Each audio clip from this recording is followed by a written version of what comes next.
79, 80 para conocer este convento, y así lo conocí yo. Hasta que hubo un acontecimiento que cambió Sevilla. La cambió Sevilla en lo urbanístico y la cambió en las mentalidades. A nosotros nos enseñó a hacer colas y a los conventos de clausura les enseñó a abrirse. Ya había uno que se había abierto, que era Santa Paula, tan abierto que tenía hasta un museo, que lo sigue teniendo. Pero el 92 abrió muchas mentalidades en los conventos. Y lo que antes era, venga usted y comparta la misa con nosotros a las 7:30 o a las 8 menos cuarto, pues era, vengan ustedes y aquí tienen la llave. Yo he enseñado este convento hace mucho tiempo, muchas veces, y tenía que comer bastante bien antes porque la llave que te dan es una llave tamaño XXL, se entra por el compás, te dan la llave y hay que comer ese día porque si no, no abres la llave, no abres la puerta. Pues así se fueron abriendo los conventos y gracias a esa apertura hoy estamos aquí, si no, no hubiera habido eso. Porque un día Sor Purificación, una de esas mujeres providenciales que ha habido en los conventos, en este caso en San Clemente, Manuel Jesús y a mí, cuando fuimos a verla y nos sentó en una habitacioncita, que no era un locutorio, o era un locutorio pero muy distinto a los que nosotros conocíamos de las clausuras, pues era una silla, una mesita baja y 2 sillas. Y cuando nos vio la cara de asombro, nos dijo, las rejas hay que tenerlas aquí, no aquí puestas. Ya digo, era la mentalidad de Sor Purificación. Pues ya digo, gracias a esa apertura, hoy los conventos, hasta los más cerrados o el más cerrado, todavía hay uno que ahí resiste, pero había uno en Triana que era muy cerrado y que de la noche a la mañana, pues afortunadamente, han abierto mentalidades. Hoy nos toca hablar de las Teresas, San José del Carmen. ¿Por qué el apellido? Porque en Sevilla ya había un convento con el título de San José, que era el de las Mercedarias. Por tanto, le tuvieron que poner un adjetivo, del Carmen, aunque todo el mundo lo conoce como las Teresas. Las Teresas por Teresa de Jesús, Teresa de Ávila, Teresa de Ahumada, Teresa de Cepeda. En fin, la indefinición de a la hora de usar los apellidos, ya saben que en esa época todo el mundo se podía poner el apellido que quisiera. Poco vamos a hablar de Santa Teresa porque me imagino que todos la conocen. Teresa nace en Ávila o en un pueblecito muy cercano donde su padre tenía unas tierras, es bautizada en la ciudad de Ávila. Su abuelo hizo dinero y como en su época el que hacía dinero intentaba cambiar de bando y ponerse en la nobleza, aunque fuera la nobleza más baja, la nobleza de hidalguía. El abuelo consigue, en la Chancillería de Ciudad Real, consigue el título de hidalgo. Chancillería de Ciudad Real que al poco tiempo se traslada a Granada.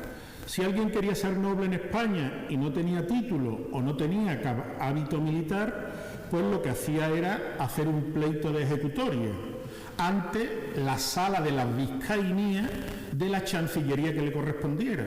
Del Tajo para arriba iban a Valladolid, del Tajo para abajo iban a Ciudad Real, hasta que los Reyes Católicos deciden cambiar la Chancillería de Ciudad Real a Granada. Por tanto, el abuelo de Santa Teresa fue a la Chancillería de Valladolid y consiguió, lo mismo que había hecho mucho dinero, consiguió una ejecutoria de hidalguía, o sea, un escudo nobiliario que podía poner en su casa un blasón de piedra diciendo que era hidalgo.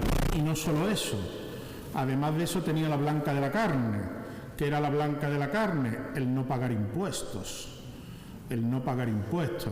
Iba a la carnicería, si tú no eras noble, tenías que pagar los impuestos que llevara ese kilo de carne. Si tú eras noble, no pagabas los impuestos que llegaban. O sea, la diferencia entre ser noble y no ser noble era amplísima, hasta para la forma de morir. Los hidalgos, los nobles, morían degollados, los el pueblo llano, el tercer estado, moría moría ahorcado, entre otras formas. Por tanto, digo, el abuelo consigue una ejecutoria de hidalguía donde evidentemente tuvo que llevar a testigos falsos. Eso era muy habitual, los testigos falsos, porque la primera pregunta era: ¿usted conoce a esta persona? Sí, ¿de cuándo? Desde siempre. ¿Tiene antepasados judíos, musulmanes o condenados por la Inquisición? No. Santa Teresa viene de una familia de judíos conversos. Eso va a ser algo que lo va a acompañar a ella toda la vida. Ese estigma lo va a llevar. El abuelo, ya digo, estaba muy bien situado económicamente. El padre heredó la herencia de su padre. Estuvo muy bien situado hasta que se casa por segunda vez. Él enviuda, tiene 2 hijos de la primera mujer, la mujer muere de peste y después se vuelve a casar con la que será la madre de Santa Teresa, y con ella va a tener 12 hijos. Y de esos 12 hijos, Santa Teresa andaba por la mitad y el padre se rascó. Evidentemente la economía familiar decayó bastante con tantos hijos, y sobre todo el padre quiere casar muy bien a una hija.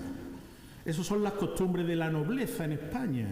Se casa muy bien a una hija, se le da una dote muy buena, el hijo se lo lleva todo, el hijo primogénito varón se lo lleva todo, porque así está estipulado jurídicamente, con lo cual el resto se tiene que buscar la vida, o en la iglesia o en el ejército. En este caso no va a ser un mayorazgo lo que funda el padre, sino que dota muy bien a la hija primogénita, a la hermana de Santa Teresa, para que se pueda casar.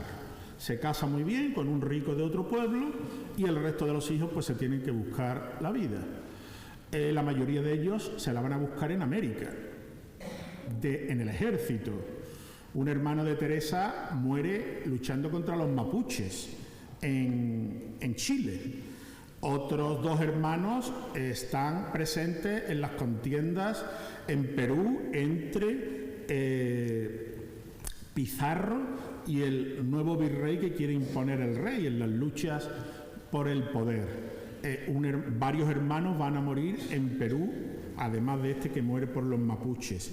Habrá uno que vuelve, que será providencial, como veremos, para Santa Teresa, que es su hermano Lorenzo. Ella se educa en un colegio, en un convento de agustinas. Luego ella quiere profesar religiosamente sus enfermedades, entra, sale. No sé si saben que Santa Teresa estuvo 4 días muerta. La daban por muerta. Tuvo lo que hoy se llamaría un coma de 4 días. Habían excavado ya hasta la fosa, habían excavado la tumba, le habían sellado los párpados para cerrárselo, pero el padre dice: vamos a esperar, y al 4.º día ella resucitó. A partir de entonces entra, sale en un convento, temas de enfermedad, hasta que al final, pues, ella primero en el Carmelo y luego va a ser, como todos saben, la reformadora del Carmelo. Ella, el último libro, curiosamente, es el libro de las fundaciones, en el que cuenta todo lo que ella fue pasando para fundar los conventos frente a los de la antigua observancia, o sea, frente a los carmelitas calzados, los carmelitas a seca, los descalzos, los del paño.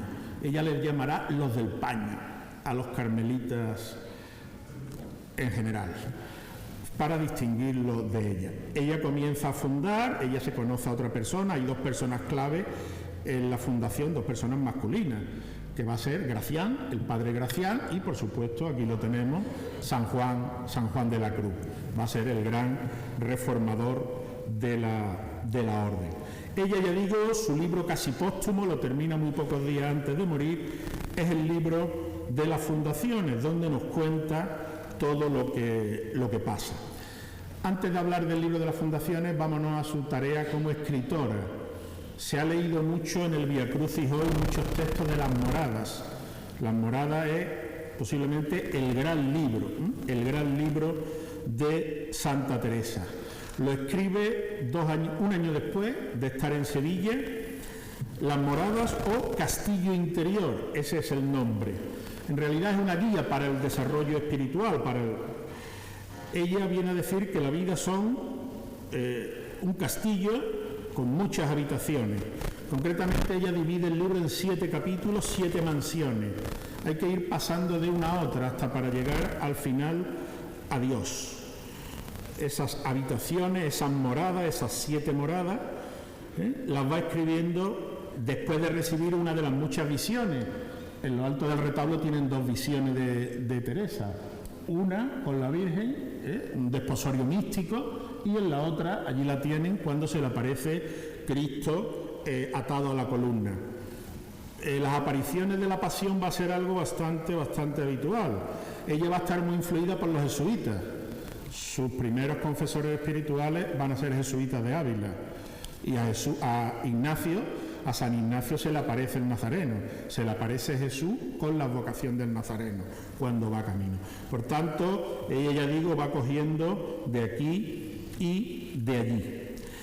La próxima vez que vengan, porque hoy por motivo de la grabación no van a poderlo ver, la próxima vez que vengan, solas, en grupo, con alguna visita turística, que nos hemos encontrado aquí esta recreación, que en el fondo es una vanitas, no sé si se han dado cuenta, aunque pueda parecer una recreación de Santa Teresa escribiendo, hay un reloj, el reloj es el tiempo que nos queda. Cuando vean en un cuadro pueden ir al Hospital de la Santa Caridad, cualquier museo, el reloj en un cuadro es el tiempo que te queda, es una señal de, oye, que eres mortal. Es un cuadro de vanitas, algo muy típico del barroco. Pues yo digo, en las moradas es una guía espiritual para cualquier persona, no solamente para sus novicias o para sus hermanas. Ella fue una mujer de recia personalidad que escribe su vida. Hemos leído también algún pasaje del libro de la vida, pero sobre todo hemos escrito las moradas. Estando hoy suplicando a nuestro Señor hablase por mí, porque yo no atinaba a cosa decir ni cómo comenzar a cumplir esta obediencia, se me ofreció lo que ahora diré. O sea, aquí tenemos como ella escribe que es Dios el que le dicta las moradas.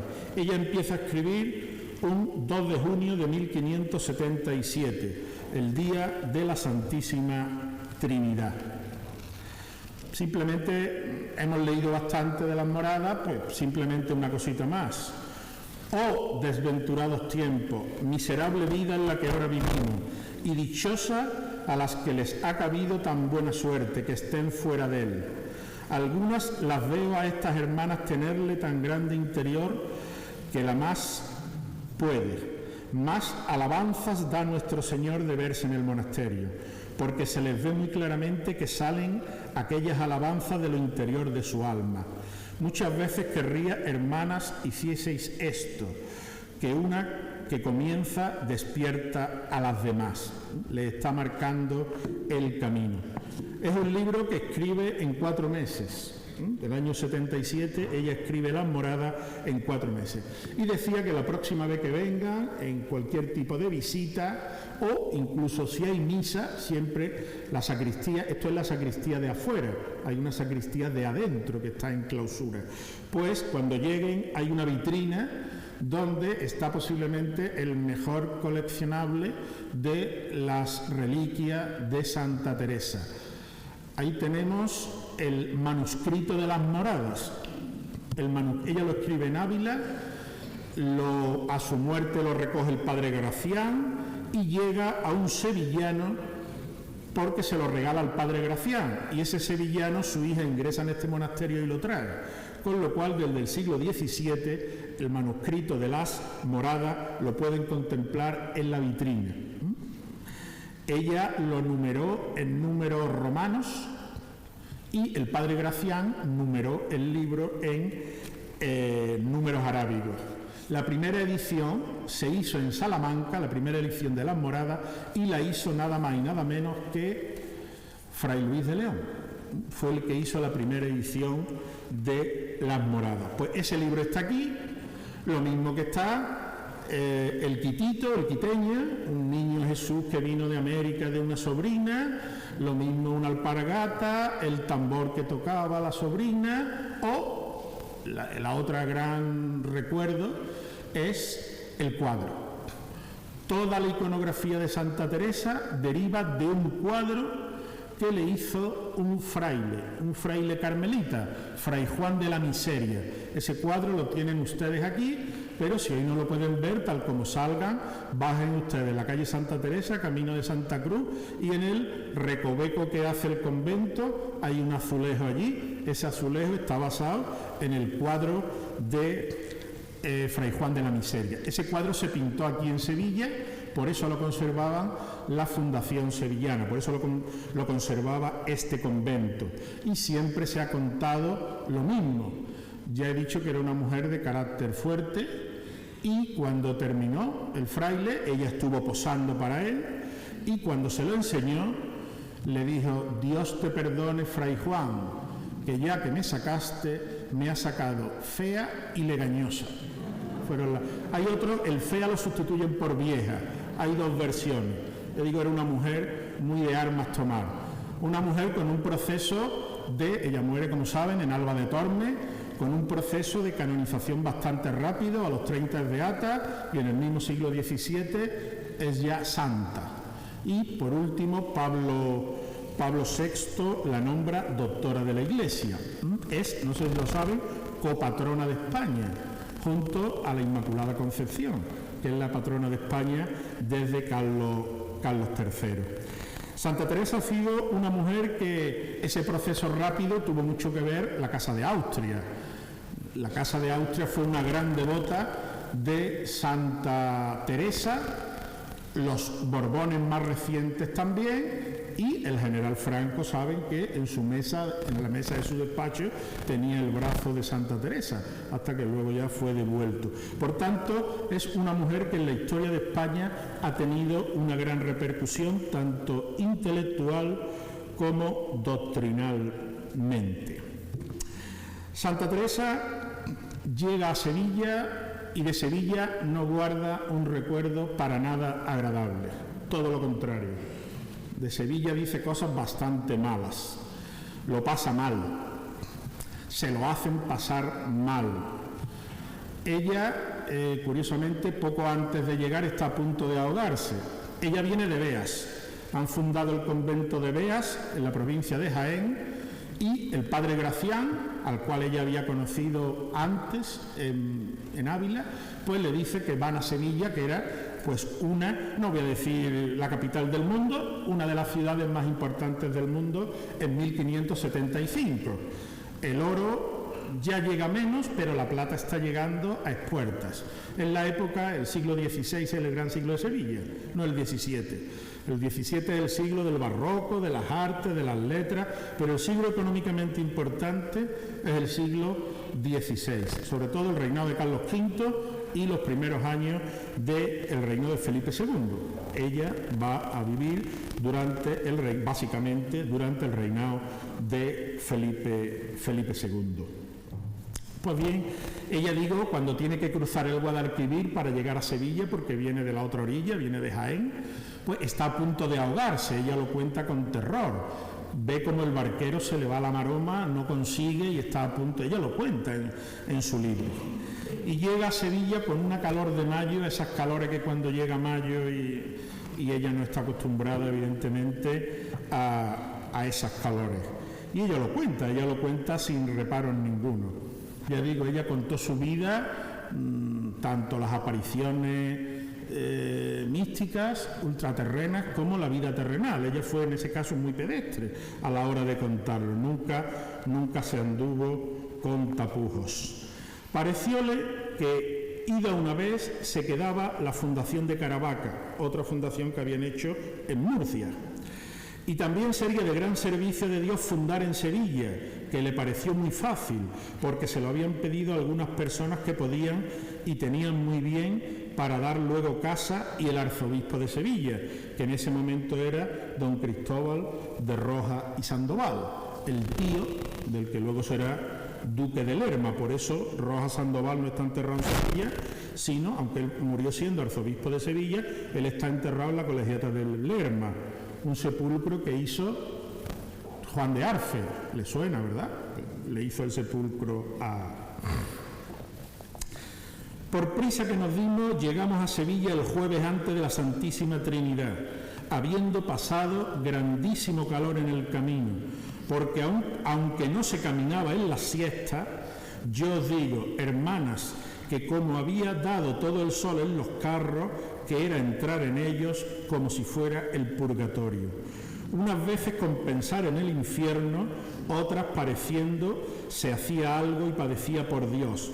Iban aquellas hermanas con gran contento, ella y 6 más, que van a fundar en Sevilla.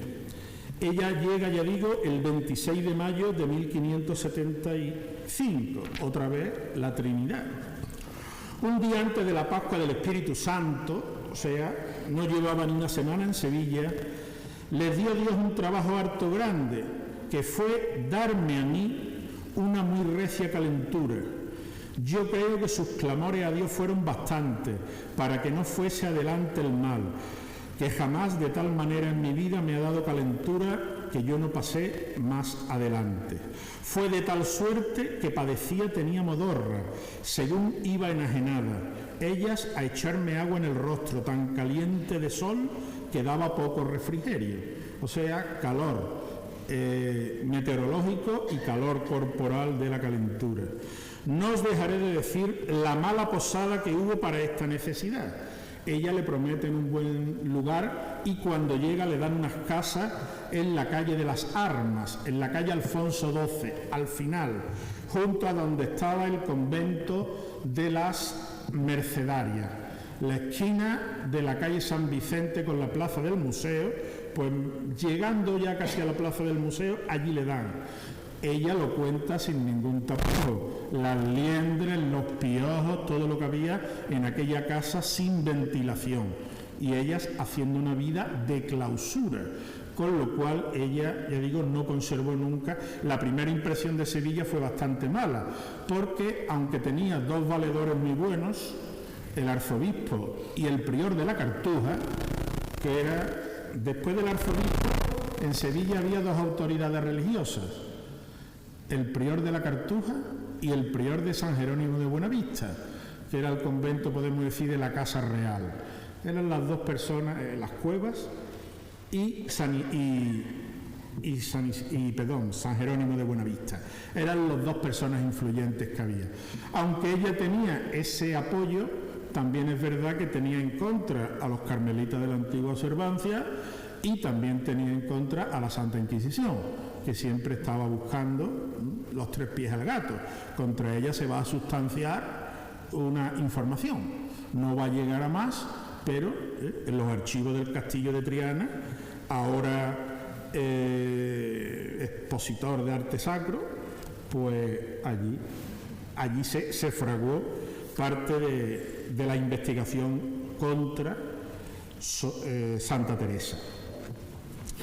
Ella, ya digo, siempre va a andar. En este tiempo vinieron también los padres calzados a saber por dónde se había fundado. Yo les mostré las patentes que tenía de nuestro reverendísimo Padre General. Ya con esto se sosegaron, que si supieran que lo hacía el arzobispo, no creo que bastara. Como no era del arzobispo de Sevilla, sino era del general de la Orden de Roma, ya con eso. Mas esto no se entendía, sino todos creían que era muy a gusto y contento. Ya fue Dios servido que nos fue a ver. Yo le dije el agravio que nos hacía. En fin, me dijo, que fuese lo que quisiese. Y en eso nadie pudiera juzgar que una ciudad tan caudalosa como Sevilla y de gente tan rica había de haber menos aparejo para fundar. O sea, le ha costado mucho menos trabajo fundar en Caravaca, en Bea, en pueblecitos pequeños, que en la próspera urbe de Sevilla. Húbole tan menos que pensé algunas veces que no nos estaba bien tener monasterio en aquel lugar. O sea, que si no hubiera sido por lo cabezona que era, posiblemente habría hecho como el Evangelio, ¿no? El mandato evangélico. Si no te quieren, te sacuden las alpargatas y te vas. Eso aunque lo hizo algún torero, decía mi afición taurina, algún torero lo hizo, acabó, se limpió. Jaime Hosto de Nécija, que era su pueblo. Y desde entonces, pues, Jaime VIII acabó en Écija. ¿Cuál fue la suerte de Teresa? Fue Dios servido que viniese entonces de la India un hermano mío, que había más de 34 años que estaba allí, llamado Lorenzo de Cepeda.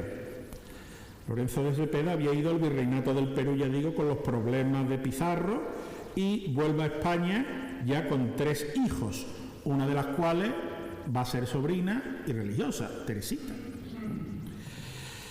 Y le compra una casa, o le ayuda a comprar una casa, que es la famosa casa de la calle Zaragoza, la casa en la embocadura de la calle Madrid, puede ser, yo siempre Madrid, Bilbao, yo siempre me confundo, la embocadura de la calle hacia Zaragoza, de la Plaza Nueva hacia Zaragoza, una casa antigua, pues era la casa de la Santa, la decían. Ese fue el convento que funda Santa Teresa. Ese fue el segundo lugar de este monasterio. Primero, calle de las Armas, segundo, calle de la Pajería, hoy calle Zaragoza, y tercero, llegarán aquí. Este lugar no lo conoce Santa Teresa. Cuando vienen aquí las monjas, Santa Teresa ya no está. Este convento es muy peculiar. Este convento es el más pequeño de Sevilla. Tiene 2.512 metros cuadrados. Digo, hombre, pues no. De planta. En construcción tiene 3.600, con la primera y la segunda planta.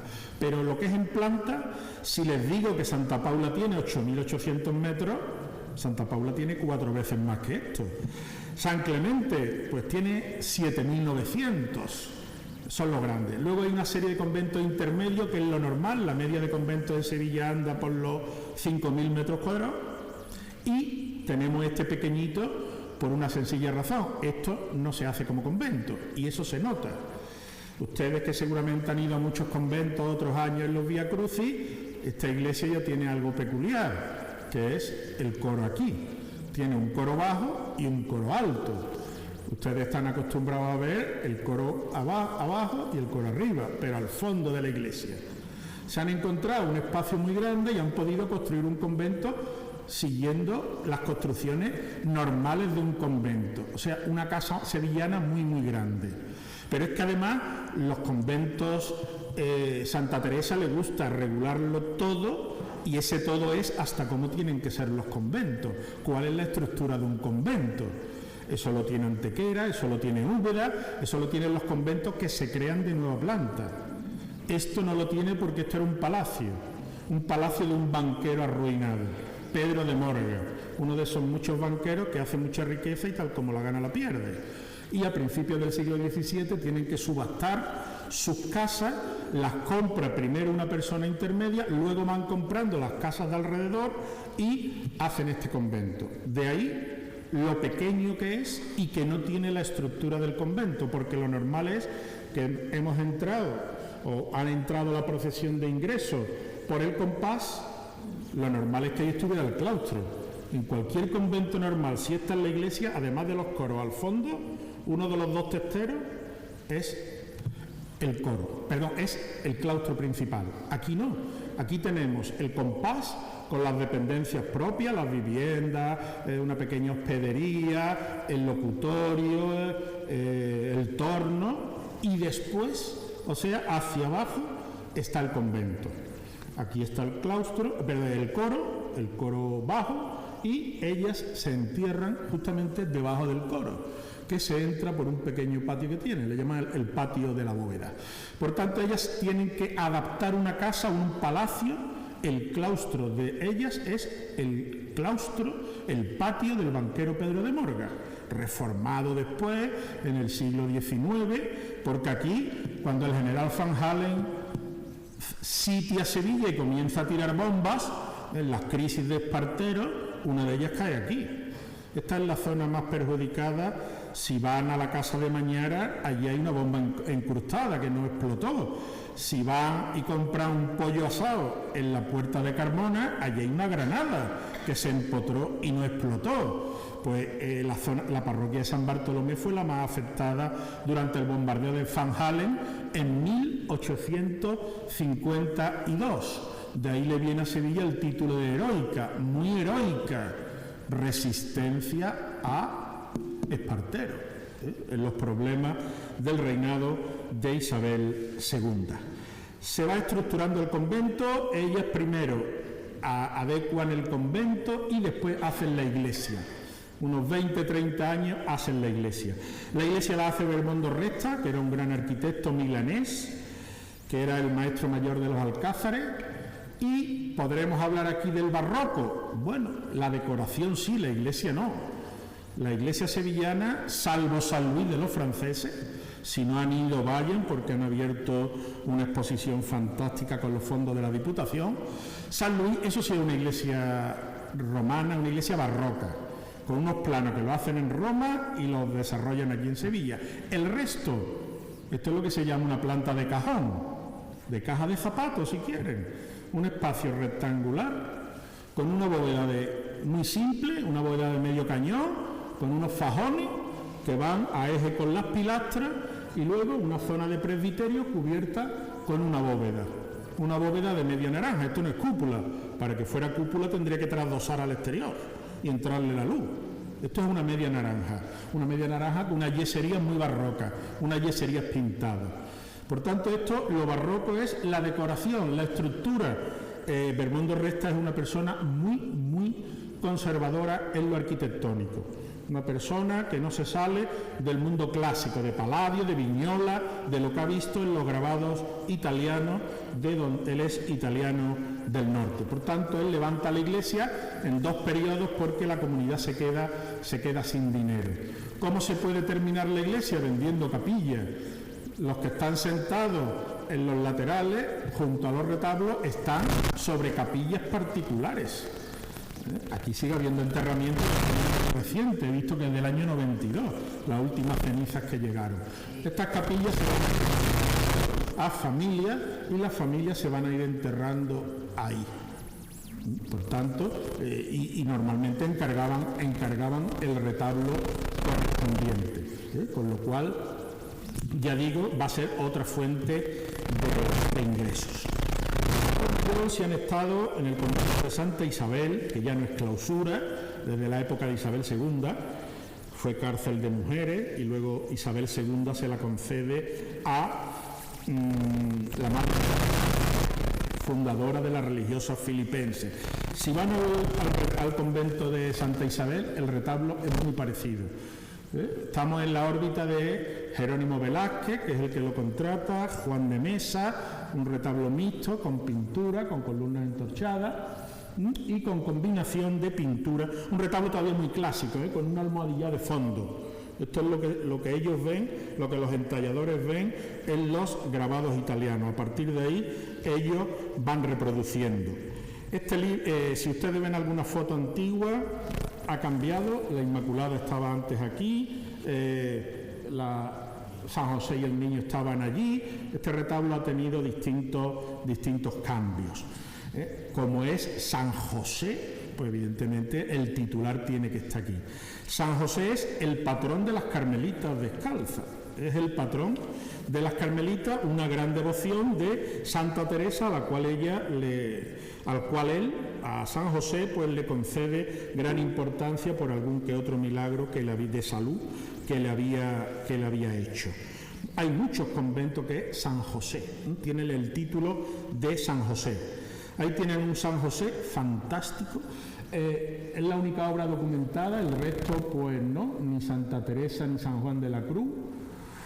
Es una obra teóricamente de Juan de Mesa. Mi amiga Regla, que está aquí, dice que es de Montañés. Es verdad que Mesa y Montañés trabajaron un tiempo juntos. Es el menos Mesa, es el Mesa más joven, es el Mesa todavía más influenciado por Martínez Montañés. Esa expresión que tiene es una expresión muy de Martínez Montañés. El Niño es un poquito ya más de Mesa, ese mechón central del pelo, pero el San José no. O hay varias manos, pudo intervenir perfectamente. Ya digo, esto está contratado con Jerónimo Velázquez, que trabajó con Juan de Mesa habitualmente. Ellos se contrataban, se subcontrataban, se fiaban unos a otros. En el mundo del arte era un mundo muy endogámico. Tenemos otro retablo, quizá el segundo en importancia y el segundo más interesante. El retablo, ahí tiene otra visión de Santa Teresa, pero otra imagen de Martínez Montañés, perdón, de Juan de Mesa. Esta sí es de Juan de Mesa. Esto es una inmaculada, pero es una inmaculada carmelita. Está vestida con los colores carmelitas. No está ni con los colores antiguos de la Inmaculada, el jacinto y el azul, ni está con los colores modernos, el celeste y blanco. Zurbarán es el que las pinta de las dos, hasta que Francisco Pacheco dice, no, la Virgen hay que pintarla según la visión que tuvo Santa Beatriz de Silva. Ve la visión y ve vestida de celeste y blanca. Entonces, a partir de ahí, pues Pacheco, que era censor de pintura de la Santa Inquisición, pues él va a no prohibir, pero no va a dar autorización. Todas las pinturas religiosas tenían que pasar por la mano del censor. Él se recuerda mucho que echó para atrás un ecceomo porque no llevaba la caña. Y según la Escritura, el escarnio de Cristo, el cetro del rey, le dan una caña. Pues esta es una inmaculada carmelita porque está vestida con un hábito carmelita, sale por abajo el escapulario y está vestida con los colores propios del Carmelo, el color marrón. La Virgen y el retablo se llevan como 50 años. El retablo es fantástico, esos angelotes tenantes los pueden ver en la Santa Caridad, los pueden ver en Santa María de Jesús, los pueden ver en el convento de Madre de Dios. Estamos hablando del Círculo de Barahona, Fernando de Barahona, que en vez de poner columna salomónica, que es lo propio de esta época, él hace columna retallada con tema eucarístico. ¿Por qué? Porque seguramente sería el sagrario. Es lo lógico, el tema eucarístico frente a las monjas. Ella aquí para escuchar misa, pero el sagrario lo tenía justamente enfrente. Con dos imágenes fantásticas de San Juan Bautista y Elías. Elías es una especie de prefiguración. El Monte Carmelo, Elías, los carmelitas nunca discutan con un carmelita, ni calzado ni descalzo, de temas de antigüedad. Eso es imposible. Ellos, ya digo, se remontan a Elías, hace ya miles de años, ¿no? Antes de Cristo. Por cierto, ¿cómo distinguir un convento de la antigua observancia? Carmelitas de los descalzos. Pues muy sencillo, parece que tiene el mismo escudo, pero no lo tiene. Cuando ustedes vean el Monte Calvario, que es un triángulo con las estrellas, si es solo el Monte Calvario, es calzado. Si tiene la cruz, el Monte Calvario está rematado por el travesaño de la cruz, es descalzo. Si buscan alguno, ahora mismo no veo por aquí. Ahí, efectivamente, ahí lo tiene. En el banco del retablo y aquí también, ¿no? Pues esta cruz es la que marca que esto es descalzo. Si no, el monte, que en realidad esto es el monte, si no, el triángulo, pues sería completo. Seguimos un retablo con el nacimiento, ya digo, son retablos particulares con pinturas de Varela. Luego había donde había un calvario, que ahora no está, con pinturas de Santa Teresa, y me interesa mucho que vean la de arriba. La de arriba es una Virgen del Carmen de la Misericordia. Es un tema medieval, la Virgen que recoge bajo su manto a la orden. Si van al Museo de Bellas Artes, hay una Virgen de Misericordia fantástica, pintada por Zurbarán. ¿Y a quién tiene debajo? A los cartujos. Es un tema medieval, la Virgen que bajo su manto recoge a Cartujo, a Dominico, a Carmelita. Ese tema iconográfico se llama la Virgen de Misericordia. O sea, esta es una Virgen de Misericordia carmelita, amparando a las monjas carmelitas. Después tenemos un retablo excepcional, que es el retablo de la Encarnación, el retablo de la Anunciación. Un retablo muy clasicista, si ven es muy parecido al altar mayor, con las columnas estriadas, con temas carmelitas, pero quiero que pongan su atención en la pintura. La pintura pasa muchas veces desapercibida y es una de las mejores pinturas que hay en este convento, si no la mejor, y sobre todo una de las mejores pinturas que hay en Sevilla. Esa pintura es de Francisco de Herrera el Viejo. Hay un Herrera el Viejo y hay un Herrera el Mozo, que es el hijo de. Pues este es Herrera el Viejo, porque somos españoles. Si Herrera el Viejo fuera norteamericano, inglés, francés, holandés, Netflix habría hecho ya una serie con varias temporadas con la vida de ese señor, de Francisco de Herrera el Viejo. Pero como es sevillano, pues el pobre no. Yo le llamo, yo sé que mi amiga Regla se va a enfadar, este es el Caravaggio sevillano. No por cómo pintaba, sino por la vida que tenía. Este hombre la cárcel la visitó bastante, este hombre siempre va a tener fama de muy mal genio. Dicen que Velázquez estuvo unos meses con él de discípulo y se va, con Pacheco, porque no había que lo aguantara. Era un hombre muy amargado, un hombre peleado con el resto de los pintores, que no se examinó de maestría y pintaba sin tener el título de maestro, con lo cual los pintores le montan un pleito y tiene que hacer un examen de maestría ya siendo bastante mayor para contentarlo. Fue un hombre de un carácter agrio, pendenciero y que tiene que salir corriendo. ¿Por qué?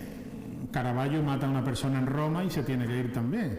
No, este hombre no mató a nadie, este hombre hizo una cosa todavía peor. En esa época lo peor no era ni asesinar, ni matar, ni violar, no. Lo peor era falsificar moneda. Y este hombre reseñó moneda, que era como se llamaba, se reseñaba moneda. Se cogía moneda, se le quitaba peso, se le volvía a poner las marcas, eso era resellar moneda. Y este hombre resella moneda. Y eso era delito de muerte. Asesino te podía escapar, violador te podía escapar de la muerte. El resellador de moneda no, porque era un delito de alta traición, porque ibas contra el rey, no contra el Estado, porque como bien dijo Luis XIV, l'état c'est moi, el Estado soy yo, con lo cual no había diferencia entre el Estado y el rey, con lo cual falsificar moneda era atentar contra el rey. Y este hombre no puede volver a la legalidad hasta que el rey no lo perdona. Felipe IV fue el que lo perdonó. Y el hombre ya pudo volver, después de estar un tiempo desaparecido, al final de sus días se va a Madrid y ahí se muere. Pues este hombre es el autor de esa pintura. Y otra pintura, si quieren conocer otra pintura, además de lo que hay en el museo, pasa que del museo hay más del hijo de Herrera el Mozo. Herrera el Mozo que se va a Roma por no aguantar al padre, para que vean cómo era don Francisco de Herrera. Pues bien digo, don Francisco de Herrera, hay otra pintura, si quieren, muy desconocida, porque cuando vamos a San Bernardo, pues vamos casi siempre a ver al Cristo de la Salud, ¿no? Esa talla portentosa de la Hermandad de San Bernardo. Y se nos pasa que el retablo de ánimas, justamente enfrente de donde está el Cristo, hay un retablo de ánimas pintado, ¿por quién? Por Francisco de Herrera el Viejo, con unas caras velasqueñas. Está claro, Velázquez estuvo poco tiempo en su taller seguramente, pero aprendió, porque era un hombre con muy mal carácter, pero muy buen pintor. Él había estado en Italia y era discípulo de Roella, con lo cual tenía dos condiciones bastante buenas, independientemente de cómo fuera. Por tanto, cuando vayan a San Bernardo, además de ver al Cristo de la Salud, no se pierdan el juicio final, porque es un cuadro de grandes dimensiones. Al final, en esta nave tenemos un retablo que está muy desmontado, era el retablo de las reliquias. Ahí tenía un poquito de todo. Ahí tenían lo mismo una firma de Santa Teresa que dos trocitos del traje de San Fernando. San Fernando lo han cambiado varias veces de traje. Lo enterraron, lo desenterraron en el 16, lo trasladaron, luego fue a la nueva urna, o sea, San Fernando, y cada vez que lo cambiaban, le cambiaban de traje. Y de ese traje se hacían reliquias. Cuando vayan a las colecciones reales, la galería de las colecciones reales recién estrenada en Madrid, hay un relicario precioso de la ropa de San Fernando, que hay una bolsita con una seda del siglo XVII, preciosa. Dice, aquí estuvo guardado parte del traje que llevaba San Fernando. Ese fue cuando se lo cambiaron en el siglo XVI, cuando se consiguió esa. Pues aquí había unas reliquias también. Y después aquí tenemos una Inmaculada. Aquí ya es un poco, los retablos, ya digo, van cambiando los gustos. Tenemos retablos barrocos, protobarrocos, neoclásicos. Luego tenemos otros retablos, volvemos, ya digo, eran gustos particulares o familias particulares. Si una familia consigue el patronato en el 19 y hay un retablo barroco y no le gusta, y el retablo es de San Andrés y él se llama Inmaculada, pues evidentemente lo va a quitarle y va a poner un retablo con una Inmaculada. Hay una Inmaculada, hay un retablo muy interesante de Borromeo, San Carlos Borromeo, patrón de la banca, un retablo relicario donde está contando la vida de este arzobispo de Milán, y por último un retablo de Santa Teresita de Jesús, con alguna imagen del 19, otra del 18, y es un retablo de estípite. Como ven, aquí hay columnas entorchadas y estípite. Esto ya es bien entrado el siglo XVIII. Ya digo, es muy complicado en Sevilla y en cualquier sitio, encontrarnos una iglesia muy uniforme, porque hayan sido el gusto de cada uno el que ha ido poniendo el retablo que lo ha puesto. Hay dos iglesias, evidentemente, que se pueden leer de principio a final, prácticamente.